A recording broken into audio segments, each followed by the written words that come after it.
So here we go.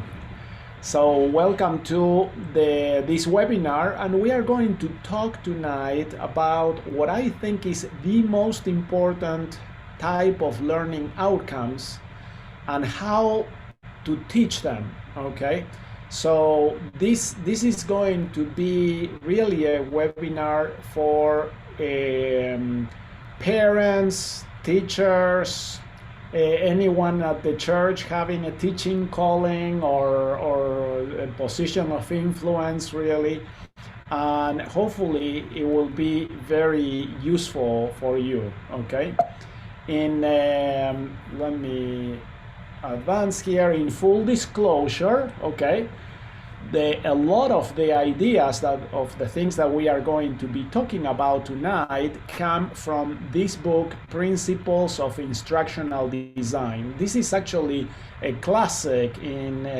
instructional design, written by Gagne, Briggs, and Waker. I studied when I was in college. We studied this book, and I found this one to be one of the most influential books, really. Okay, so the whole presentation and the whole book would basically cover a whole semester of instructional design. So here we are going to do about probably 1/4 of a semester in 1 hour. Okay. All right, but I hope that this is very helpful for everyone. So first off, I'm going to start by asking this question to you. Okay, what do you think are the 3 most important questions that every teacher should answer about their students every day? Okay, so all the time, whenever you are encountering, you are preparing to teach, what would be the 3 most important questions that you need to answer?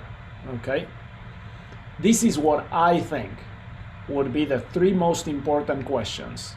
First is, what does the Lord want my students to know? Okay. So what does the Lord want my students to know? What does the Lord want my students to do? And what does the Lord want my students to become? Okay. Many times I feel that we focus too much in what am I going to teach? What part of the lesson I am going to cover, okay? And I actually hate that expression, I need to cover the lesson, okay? I really don't like that, all right? So instead, really, our focus should always be on thinking, what does the Lord want the students to know, to do, and to become, okay? And notice something interesting is that to feel is actually not included in here. Okay, and that is not the most important thing, actually. And even though feelings are important, but I have kind of Mosiah 4:30 to back me up on this one, and it says, but this much I can tell you, that if you do not watch yourselves and your thoughts and your words and your deeds and observe the commandments of God and continue in the faith of what you have heard concerning the coming of our Lord, even unto the end of your lives, ye must perish. And now, O man, remember and perish not. So here, of all the things that the Lord is telling us that we need to watch for ourselves, feelings are not included. Okay, we really need to learn to manage our feelings, but that is not, as a teacher, where our focus should be. Okay, so what are the different types of learning outcomes and how do I recognize them? Okay, so we are going to see that there are 5 categories of learning outcomes. So there are intellectual skills, what is called cognitive strategies, verbal information, motor skills, and attitudes. Okay, I'm going to give you a very brief definition of each one of these. So intellectual skills is basically learning how to do something of an intellectual sort of way, okay? Solving problems, defining a concept, being able to tell a story, okay, of something that you know.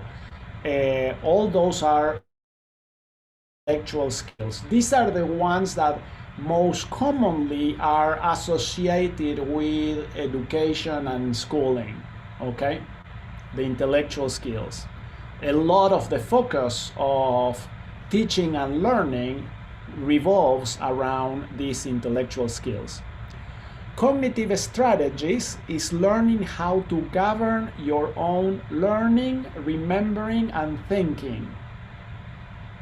This learning outcome is one of those that is very, very important and most often never taught. Most of the times, if people learn some of these cognitive strategies, it's almost by chance, okay? But there is usually very little focus on learning cognitive strategies or teaching cognitive strategies to students. But they are very, very important, really. Verbal information is learning to state, declare, or explain some knowledge, not a memorization. Okay? So, for example, let me give you an example so you understand what verbal information is. If I were to ask you to tell me about the story, let's say, of the first vision, could you do that? Okay. Could you just, do you have that story memorized, or could you just tell it? Okay. When you can actually tell something and explain something without having it memorized, you are actually using this skill of verbal information. Okay? This skill is actually very, very important and also not very often practiced in schools. Okay? This is one of the things that we want to do more in our classes in American Heritage School Online. Practicing the students being able to express or tell about something that they learn that is not necessarily a memorized lesson. It's explaining something, okay? So you could ask the students, tell me, what do you understand by molecular, connections, okay? Bonds, molecular bonds. What are the types of molecular bonds? And how do they work, okay? So then the student would be able to kind of say what they remember and try to explain, and that really comes from their own mind, okay? So it's a very, very important skill, but is very often, very seldom actually not practiced in schools, okay? This is something also that as parents, you could have a big influence on your students, okay? So for example, you could ask the students, what have you learned today, all right? So whenever I had that conversation with my kids at dinner, it's like, I don't know, stuff, okay? They usually don't tell me anything, all right? So asking, what did you learn in school today is most often not the right question, okay? What would be the better approach for this to actually engage in a more meaningful conversation?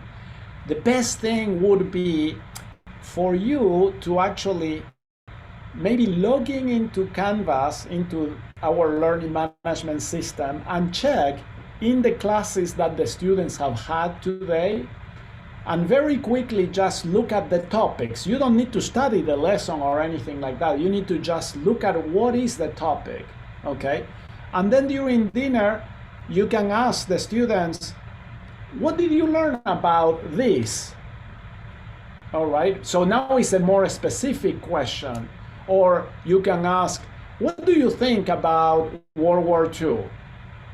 Now, if that is what the students have just learned in their class, then they are able to engage in a conversation, or at least prod them better to do this, okay? So that is something that you can actually do quite a bit at home. Motor skills is learning how to do something of a physical sort of way with your body. Most often, these skills are just associated with sports, okay? But actually that is not the case. There are a lot of very important motor skills that are critical to a lot of other outcomes or other learning outcomes, okay? For example, Mr. Adams is our chemistry teacher, okay? Is it easy to use a microscope? Okay. I've always had a hard time learning how to use a microscope. So I know how the microscope works, I know how to do it, but it requires a lot of motor skills in order to use the microscope appropriately. How to prepare the sample, how to put the sample in the microscope, how to adjust the knobs and everything to look into the microscope. So those are motor skills that are very, very critical. Another critical motor skill that we don't use now very often is penmanship. Okay, writing by hand, so another human being could read your writing. All right. We certainly now emphasize a lot the motor skill of typing. How many students actually learn to type with all of their digits and type correctly, or do they just peck at the keys, you know? All right. So those are all motor skills. My kids are a lot better at texting on the phone than I am. They have developed that motor skill a lot more than I can. Okay, it comes with practice. The last type of learning outcome is attitudes. So an attitude is learning to choose positive or negative courses of personal action. Okay, so that is what an attitude is. All right. And attitudes are also very critical and very important. So now I'm going to ask you, and you can put in the chat, of these 5 categories of learning outcomes, which one do you think is the most important type of learning outcome? Okay, so we briefly went over all 5, and in this presentation I said that we were going to talk about the most important type of learning outcome. So which one do you think of these 5 is the most important one? Okay, you can unmute yourselves, raise your hand, or type it in the chat if you are valiant.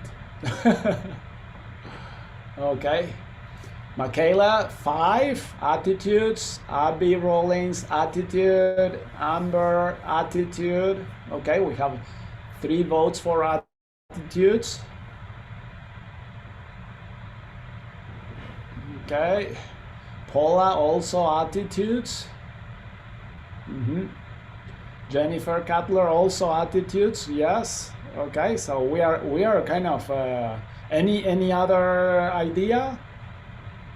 Okay. Any another vote? Steve and Natalie Hess, cognitive strategies lead to attitudes. Yeah.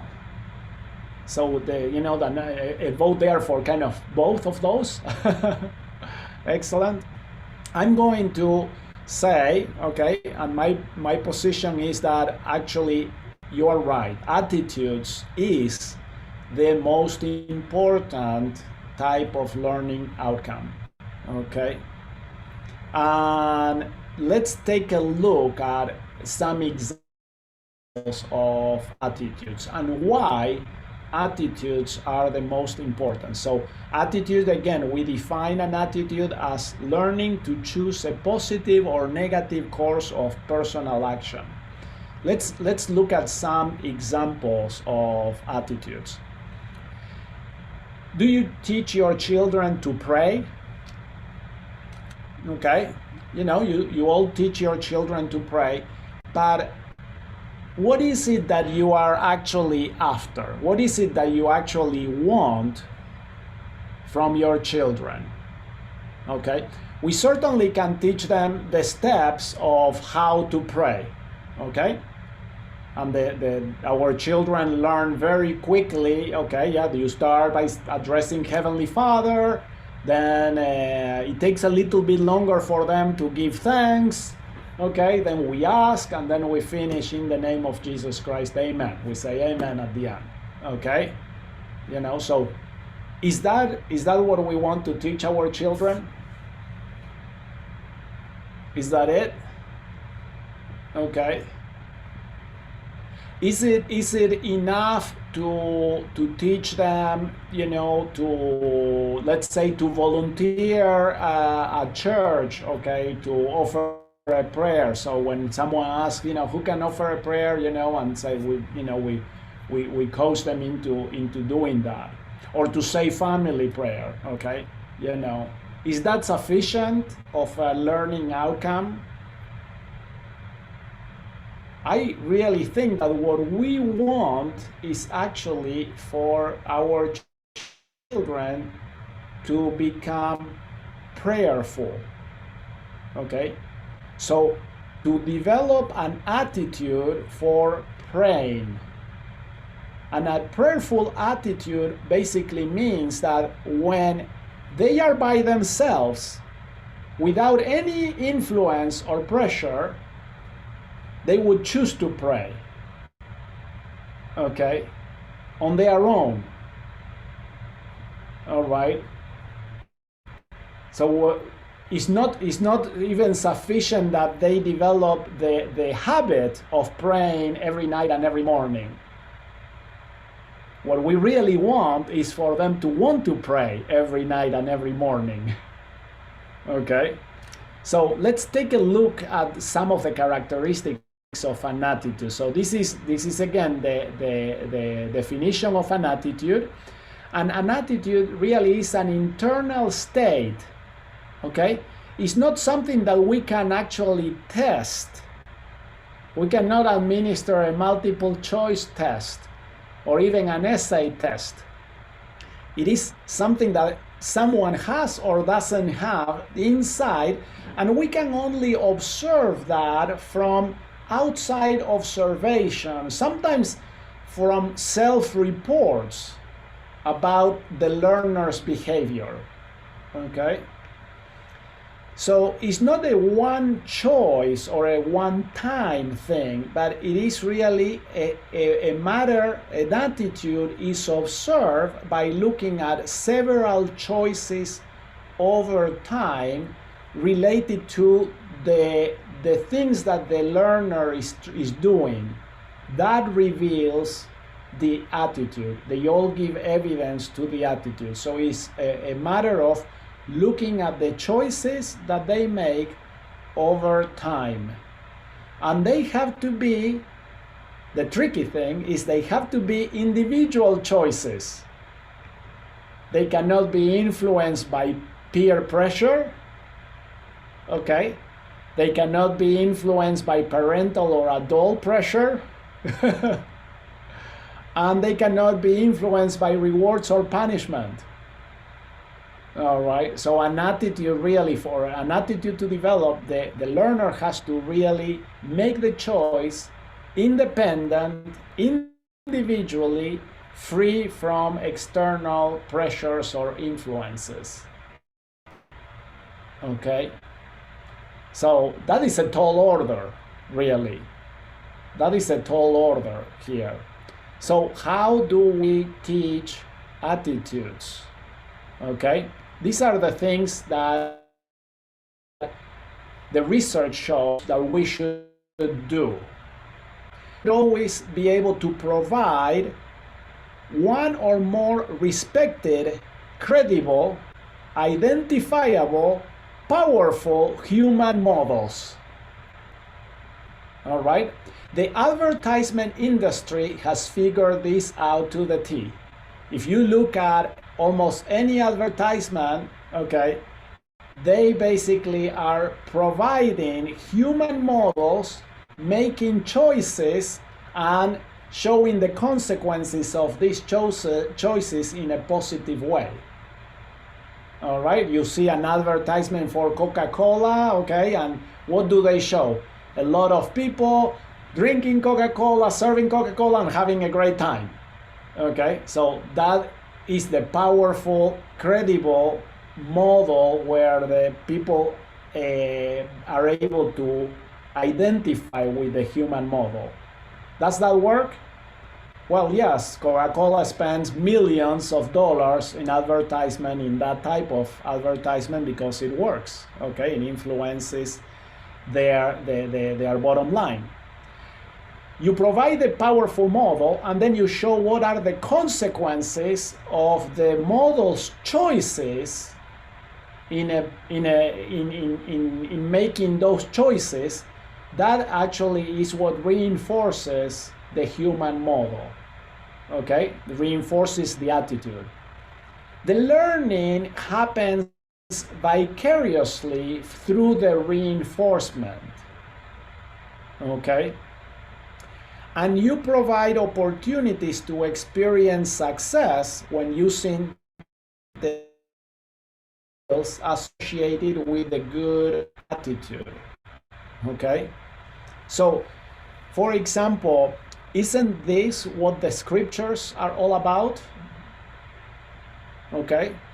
In the scriptures, we basically have God-given, respected, credible, identifiable, powerful human models showing us the consequences of their choices.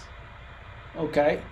Vicariously, we learn through the reinforcement, through the consequences that these human models receive and experience, what we should do, okay? And then we are given the opportunity through life to apply those vicarious experiences in our own personal experience. That is how attitudes are developed, okay? What should we never do? Okay, what are the do-nots for teaching an attitude? Okay, we cannot teach attitudes by using only persuasive communications. This is one of the things that just, you know, as parents, we kind of don't like to hear, but that is true, okay? Why do I need to do this? Why do I need to clean my room? Okay, and usually we just try to, say, well, because of this, your life will be better this way, okay, and so on. That doesn't work if that is all that the learner experiences. We cannot also make an emotional appeal to the learners making those choices, or an appeal to reason. That is not sufficient, really. And it always kind of falls short? Usually it's because developing good positive attitudes is hard, all right? And so the persuasive communications or an emotional appeal or an appeal to reason would go only so far. They don't help very much. That is why having a powerful human model is a lot more important than these other ways, okay? We should never, as parents or teachers, accidentally model the wrong attitude, all right? This happens a lot, I have to tell you, okay? Or even worse, we should never purposefully model the wrong attitude just to show empathy to the students, okay? So let me tell you how this happens, all right? For example, math anxiety. You know, math anxiety is actually a real thing, and it is an attitude, okay? So, you know, people have an attitude about math, all right? And people that have math anxiety have a negative attitude towards math. How did they learn, or how did they develop the wrong attitude or a negative attitude towards math? One time when I was at BYU during my doctoral program, I was talking about this with a professor. He was a professor of elementary education at BYU. And we were talking about this issue of attitudes, and especially about math education. And he asked me, do you know what is the major, okay, that attracts most people with math anxiety? Okay, we were talking about math anxiety being a real thing, and they have done studies, okay, looking at university students and which majors they choose, those people that have a negative attitude towards math.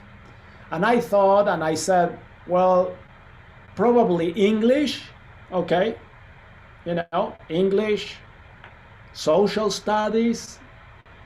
And he said, well, actually, those majors require more math because the students have to take statistics. And then he asked me again, what is the major that attracts most students with math anxiety? And he said, elementary education. Elementary education is the major that has the least requirements of math.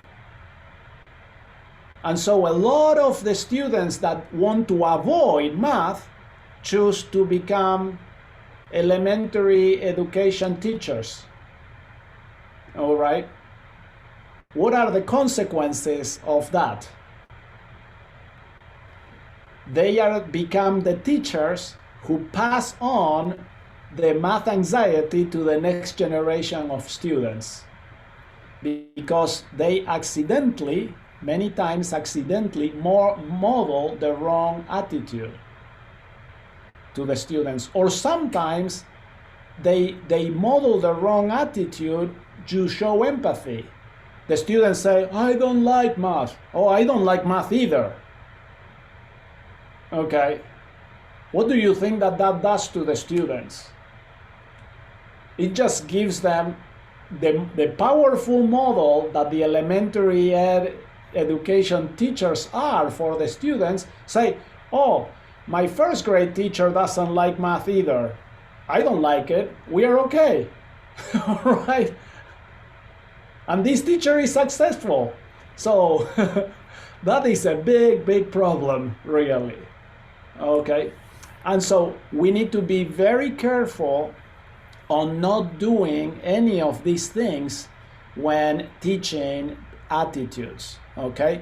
So I would like now to turn this more into a conversation. I've done a lot of talking here, okay? And I want to ask you to think about and brainstorm about some attitudes that we should have, related, let's say first related to school, tutoring, homeschooling, or learning in general. Okay, what would be some attitudes that you want your students to develop and to have?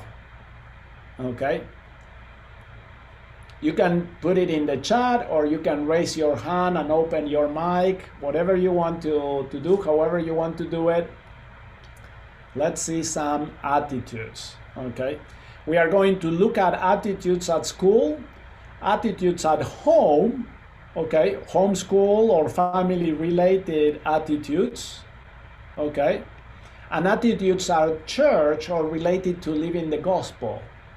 All right, Amber said a desire to learn, okay, anxiously engage, excellent, being proactive, an attitude about being proactive, excellent, okay. What else? What other attitudes do we want? The ability to improve. So an attitude to have the ability to improve, the desire to want to improve yourself. Okay, is that kind of what we are talking about? Mm-hmm. Not getting frustrated when things get harder. Okay, so being able to have resilience to hard things. We do hard things and we are okay with it. Being a cheerful learner. Being a cheerful learner. Taking responsibility.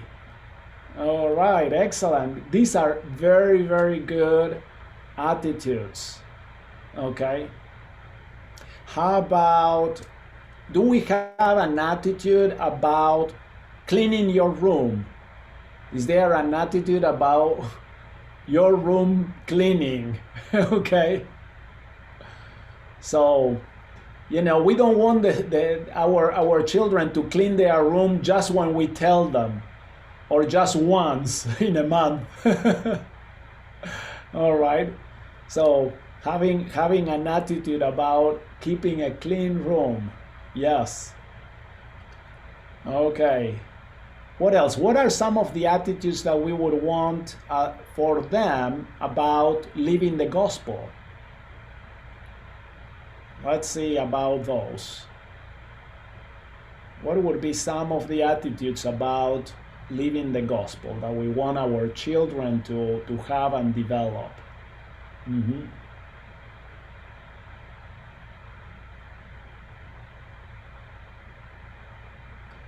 Okay. The attitude about just because it may be challenging, we don't give up. The attitude of faith. I have found that faith precedes all action. Excellent. Thank you, Tandy. Mm-hmm. To look for an answer and come to the Lord for approval. Okay, an attitude of being willing when just on your own to look for the Lord for answers. Look to the Lord for answers. The attitude is we do what we do because we love God and because we love others. So having a very self-driven attitude of loving God in order to do things. So we do things not because we want to look good or we feel pressure, but because we sincerely love God and others. Letting God prevail in their lives, in our lives.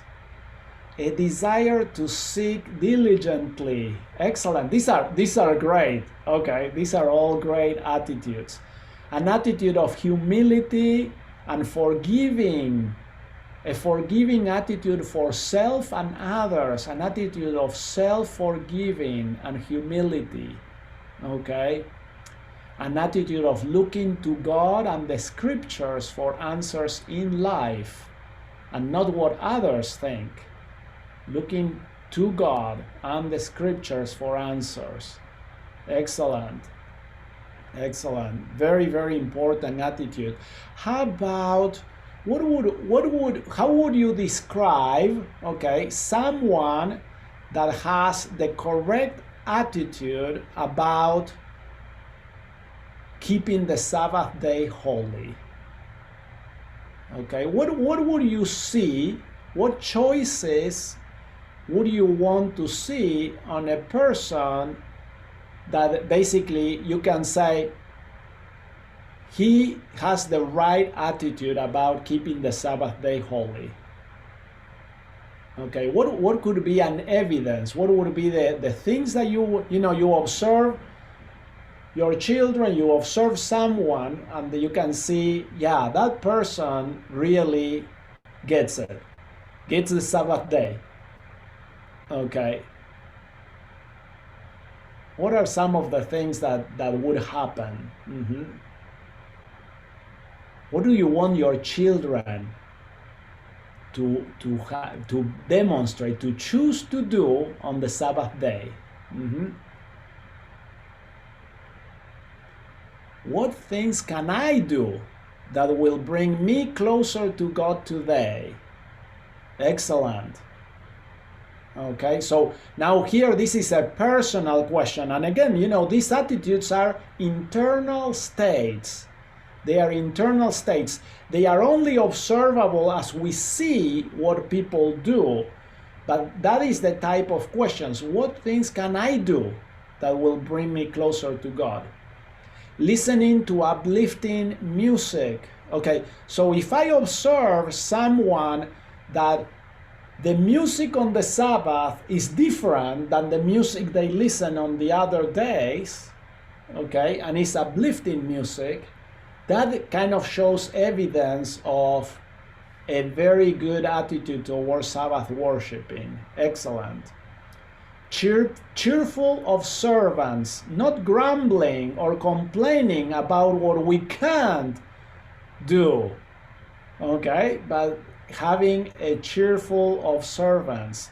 Don't you love the scripture when it talks about the Sabbath day, that talks about rejoicing in the Sabbath and equates the word fasting with rejoicing? Okay, so that is a good attitude about fasting and prayer, all right, when we can rejoice about fasting instead of, oh, I'm hungry, okay.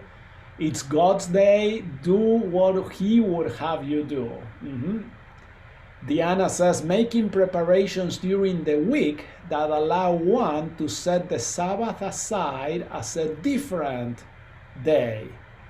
All right, so here we can even see that even looking at some of the choices of things that we do during the week can help us observe a good attitude towards the Sabbath day.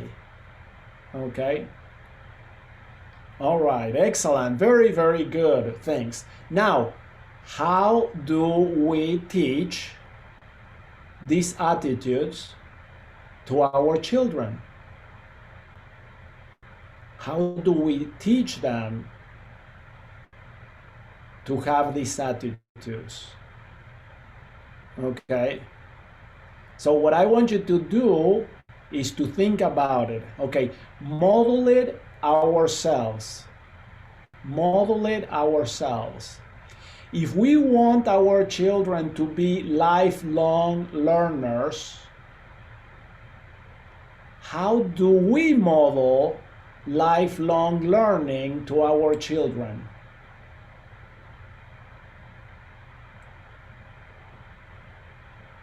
Okay, can you see the connection there? Okay, being consistent. All right. Teach, show an example, correct when needed, be willing to talk about it when we mess up. Okay, so we need to also fess up to our own shortcomings. Okay. All right. So could we expect our children to develop an attitude for lifelong learning if we are not learning all throughout our lives? Okay. So Paula says, being a good example with our attitudes about the Sabbath. All right. So the things that we do and how we keep the Sabbath completely models how our children will do it. Okay. In our own attitudes toward learning, are we joyful about it? Are we joyful about learning ourselves? Are we engaged in learning new and hard things? Okay. Are we modeling that as ourselves on that, or is it, sadly enough, okay, I'm not indicting anyone here, but sadly enough, I've seen a lot of people that basically said, I'm done with school. That's it. Okay. And so they totally model the attitude that, hey, learning is just the school thing. Okay, once I'm done with school, I'm done. Okay, I don't want to learn anything else. So all these things really have a huge repercussion on the attitudes that our children learn from us and observe from us. Okay, so we have several of our learning coaches here in this webinar now, and I've invited all the other coaches to watch this webinar later. So I want you to remember this. This is extremely important. So always model good attitudes about everything. All right. So even if you are, let's see, if you are, the chemistry teacher, don't model a wrong attitude about language or about writing, because that is going to mess up the language teacher. Okay. And if you are the literature teacher, don't model or don't say, oh, I don't like science. I always have a hard time about science. Okay, don't do that, because that is going to mess up the science teacher. All right, so we always need to model the right attitudes. Okay. So Tandy says, in our own attitudes towards learning, are we joyful about it? Are we joyful about learning? Okay. Abby puts, give them scriptural and historical models as well. Yes.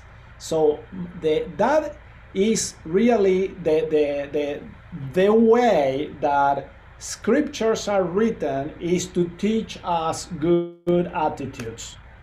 That is really what the scriptures are for. And history is a very powerful and influential way in helping us see good and bad attitudes being modeled all the time. Okay? How many times does Mormon say in the Book of Mormon, and thus we see, and he explains, after telling us, showing us the example of what happened, he basically shows us what are the consequences to that, okay? So, show the consequences of the human model, all right? So very important way of teaching attitudes, okay? So I'm not going to, so again, I said this presentation goes on, it goes on for all the other, types of learning outcomes and everything, and how to teach intellectual skills and how to teach motor skills and so on. But we would not have enough time for everything. So we are going to leave it at this, because we promised that the topic for today was the most important type of learning outcome, okay? So I'm going to stop the sharing of the screen, okay, here.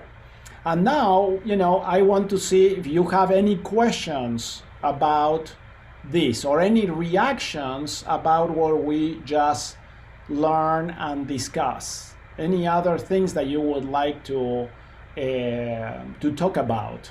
Okay, examples, experiences, okay, or questions in general. Or they could be questions on American Heritage School online, okay, anything that you want to know, okay. Now this is your time, okay.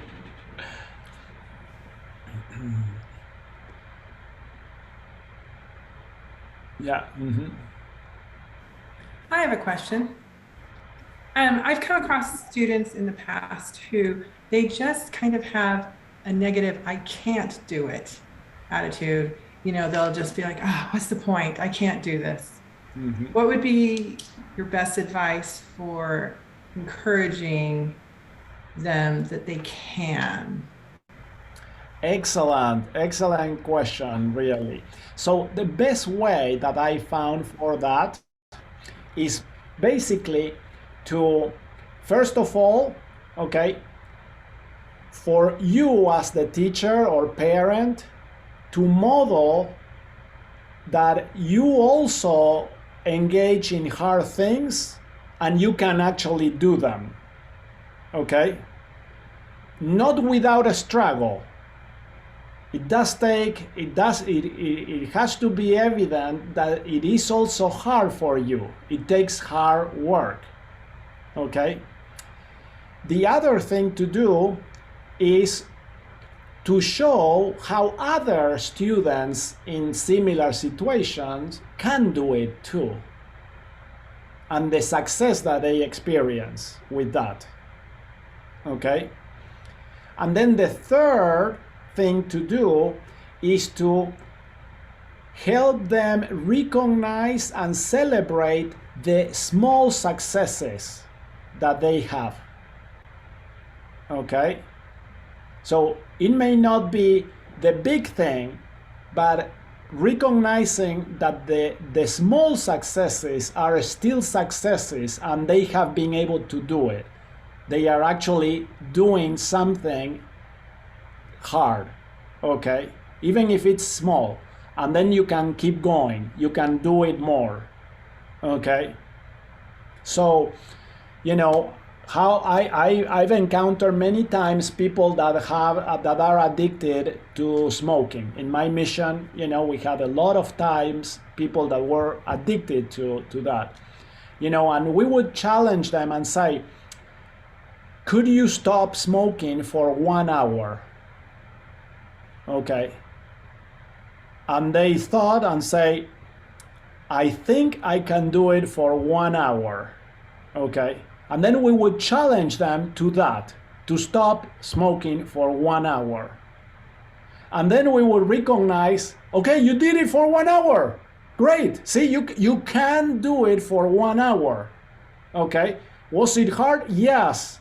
Okay, how did you feel? Oh, jittery, and everything. It was really, really tough. Okay, I was looking at the watch all the time and everything. So, excellent, but you did it. You can do it. Okay, now let's try to do it for 1.5 hours. All right, and so then you keep going that way. But then they are able, at some point, they are going to recognize, oh, okay, I can actually control this. It's going to be hard. It's not going to be a picnic, all right? But I can do it for this amount of time. I can do it longer, and so on. Does that make sense? Mm-hmm. Okay. Michaela is asking, can we request specific coaches for Power Hour? Okay.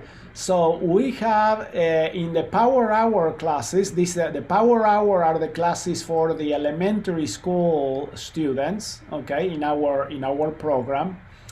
And we have a set of, I think, 5 new learning coaches, okay? They are fantastic. So I think that you can request for which hour your children are going to be in. There's, I think, all the way from 8 o'clock to 12 o'clock or something like that, the different Power Hour classes. And because of the coach's schedule, they have basically already assigned and taken the different hours for the different coaches. Okay, I don't know if that has been published yet. Okay, but that is kind of how it goes. So I guess that the answer to the question is you can request for a specific hour and then see who is the learning coach. Okay, were you looking for someone in particular, Michaela, on that? Okay. You can also unmute yourselves if you want to and ask questions verbally. Are there any other questions about this topic? What times will the high school online math one-on-ones be this year? I still don't know. I'm sorry. Miss Larson is teaching here at the school, but I think that she is free at about 1, so I think that her hours are going to be mostly in the afternoon. Mrs. Hill, Jessica Hill, who is going to be the coach for pre-calculus, I think that she has more flexibility during the day, but they haven't told me yet the hours. Next week, both of them are going to have live classes, live Zoom meetings with all the math students and parents. So you can log into those and ask questions about that. Okay, so I'll be sending out the times and the Zoom link for these math meetings next week tomorrow. Okay, excellent. Thank you so much. Yes, Tandy, do you have a question? I do. I just have a quick question for you. I thought while I had you, Yes. I would ask. A few days ago, I was on the Power Hour orientation that they did. And some of the parents, I think there was 5 or 6 of us maybe, who have our children in, a couple of kids in the middle school, high school Power Hour.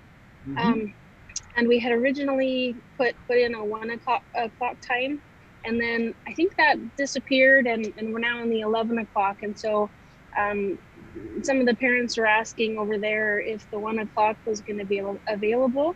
And I know that they said, we will ask Dr. Rivaldi. So do you have anything on that yet? Yes, sadly the answer is no. Okay. I'm sorry. Okay. Yeah. No problem. Yes. So what happened is that for the middle school, we needed to see how many students we had enrolled in the different times, and we could only carry the courses if we had enough enrollments. The minimum number of enrollments was about 10, and for the 1 o'clock times we had 2 students. Okay, so that is why we had to cut that option. Okay, that makes Okay. sense. That's what we thought. We just thought, well, if there's 5 or 6 of us, maybe that adds up to 10. I guess. Yes. Yes. So Okay, thanks. my hope and my prayers have been through the summer, and our goal for the years to come is actually to have so many students that we are going to have a lot more classes and a lot of more learning coaches. And instead of having, one chemistry class now or one German class, that we will be able to have many of them, all right, throughout the country, at different time zones and everything like that. So, but in this case, it is something where we have to, it's not the build it and they will come, it's the other way around. They need to come and then we'll build it. Yes. Thank you for the question, Tandy. Excellent. Yes. Any other questions? Dr. Pablo? Yes. I have a question. Sorry about that. I have a question that I kind of need to verbalize, and it might not come across real well in text. So students in a public education system, a lot of times lose their love of learning. They do the learning in exchange for a grade, right? And if a public school teacher tells a student that they should do something just because it's worthwhile doing, most of the time they're not going to do it. And I know that this whole presentation that you've done today speaks to this, but is there anything that you would add about how AHS is able to maintain or help them to keep developing that level of learning, even though, like, if they're doing the accredited program, they're getting grades for assignments, they're getting grades for tests, they have to turn these things in. Sometimes, the result isn't what they are hoping to get. Yeah. That is an excellent question. Okay, and this is what I tell my students. All right. I tell this to my students, I told this to my children all the time and everything. And many of you, Tandy, okay, some of the parents that have been with us for a while can attest to that. I always say, do not ever let schooling get in the way of your education. Okay? And so, to me, I always say, grades, credits, due dates, those are all feedback. And that is all schooling stuff. Okay? And even though for us, we are a school and we offer all those things, but it's a way for us to give you feedback. I am not interested in your schooling. I am a lot more interested in your education. And your education is your own choice. Okay? And you can take it as far as you want, anytime, all the time, whenever you want to. Okay? And so what I try to do as a teacher is, again, model lifelong learning. And so I try to show, for me it's easy because I naturally love learning everything. Okay? I don't think that I have encountered a subject matter that is not interesting to me, really. And so I really enjoy that.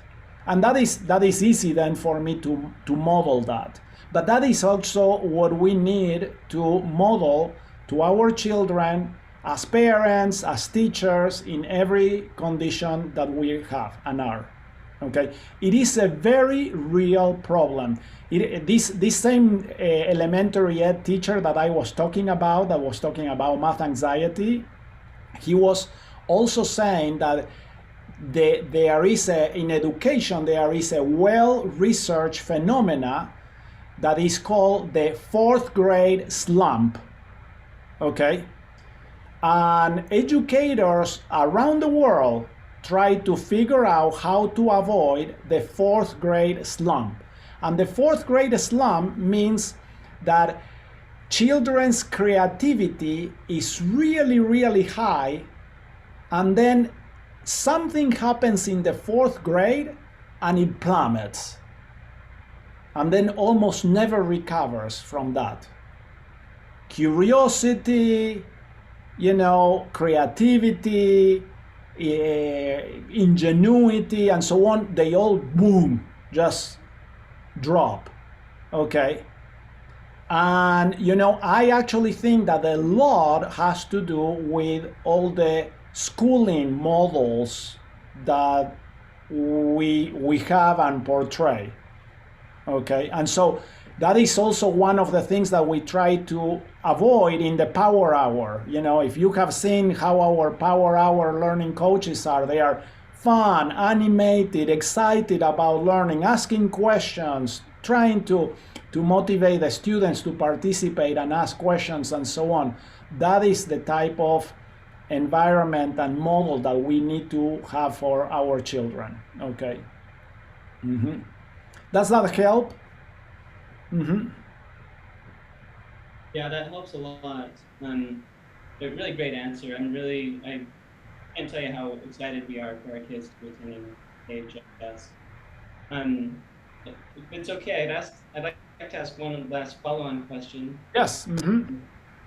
So in my life experience, I have found that people's unconscious beliefs kind of run how they think and the words that they use. And a lot of times the words that they use just come up and they pass on those unconscious beliefs to other people. Like, whether you can or can't do something, that's a belief. What's for boys, what's for girls, what's, these kind of things. And there's a lot of really unsupported beliefs out there. And I found that we really need to be conscious of identifying when we have those and, consciously kind of correcting them. Absolutely. What are your thoughts on that topic? Yeah.